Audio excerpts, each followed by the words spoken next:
நேற்று மதியம் எடுத்த ஒரு குட்டி விலாக் பார்க்கலாமா? நேற்று மதியத்துக்கு என்ன சாப்பாடு பார்த்தீங்களா, எறா தொக்கு வச்சுருந்தேன். கூடவே பீக்கங்காய் பொடி மாஸ் பண்ணியிருந்தேன். அதுலேயும் எறா போட்டு வச்சுருந்தேன். இந்த அடிக்கிற வயலுக்கு தினம் சாப்பாடில் தயிர் சேர்த்துக்கிறது அவ்வளோ நல்லது. நான் காலையிலே பசும்பாலில் தயிர் ஒரு குத்தி வச்சுட்டேன். பொதுவாக இந்த சாம்பார் செய்யும் போது இதில் இருக்க காய்கறிலாம் கண்ணுக்கே தெரியக்கூடாது. இப்படியே நல்லா மசிச்சிடணும். என்ன சமையல் பண்ணாலும் இந்த அக்கா தங்கச்சி இல்லாமல் செய்ய முடியாது. இந்த வெங்காயம் தக்காளி தான் சொல்கிறேன். கஷ்டப்பட்டு வெங்காயத்தை வெட்டி வதக்கி அந்த வெங்காயம் தக்காளி தெரியாத அளவுக்கு ஒரு டிஷ்ஷை எடுத்து கையில கொடுத்தா, ஏழு பெரிய டிடெக்டிவ்ங்க கரெக்டா எப்பாற்பட்ட டிஷ்ஷா இருந்தாலும் சரி அதுல இருக்க வெங்காய தக்காளி நோண்டி தனியா ஓரத்துல எடுத்து வச்சிருவாங்க.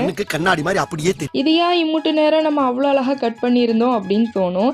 இந்த மாதிரி வீட்டுல ஒருத்தவங்க கண்டிப்பா இருப்பாங்க. அப்படி இருந்தா மறக்காம கமெண்ட் பண்ணுங்க. 2 பிஸ்கெட் ஆர்டர் இருந்தது. ஒன்னு கீ பிஸ்கெட் கேட்டு இருந்தாங்க, அதுக்கப்புறம் மினி குக்கீஸ் பிஸ்கெட் கேட்டாங்க. ஸோ அதெல்லாம் செஞ்சு முடிக்கவே ரொம்ப டைம் ஆனதால நைட் டின்னருக்கு பாத்தீங்கன்னா பர்கர் இருக்கா, ஆல்ரெடி இருந்த பன்லே சூப்பரான பர்கர் தான் அழகா செஞ்சிருந்தேன். இதுல நிறைய சீஸ்லாம் போட்டு சாப்பிட்டு முடிச்சாச்சு.